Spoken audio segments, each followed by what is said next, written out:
In other news, South Korea's better-than-expected economic growth for the third quarter of this year reportedly ranks it third among major OECD members. Our Lee Eun-jin explains.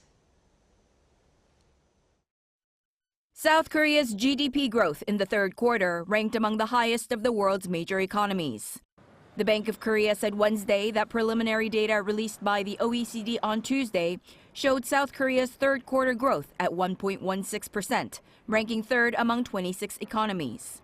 Backing the signs of recovery were strong semiconductor exports and domestic demand.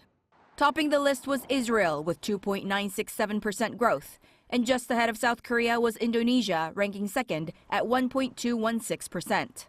China posted 1.1% growth in the third quarter, which marks the first time in roughly 3 years that its growth rate fell behind South Korea on a quarterly basis.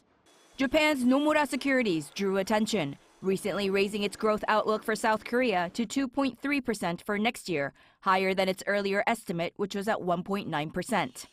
The new outlook of 2.3% is higher than the 1.8% proposed by the government, the Korea Development Institute, and the International Monetary Fund.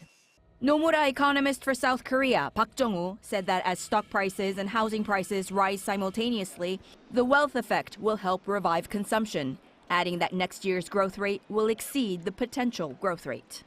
Meanwhile, a BOK survey showed on Wednesday that business sentiment in South Korea rose to the highest level in more than a year in November, supported by an ongoing boom in the semiconductor industry and improving consumer sentiment. South Korea's consumer sentiment also rose to an 8-year high in November on the back of the country's tariff agreement with the United States and stronger than expected quarterly economic growth. The Composite Business Sentiment Index for all industries rose 1.5 points from October, while the Composite Consumer Sentiment Index climbed 2.6 points from October. Lee Eun-jin, Arirang News.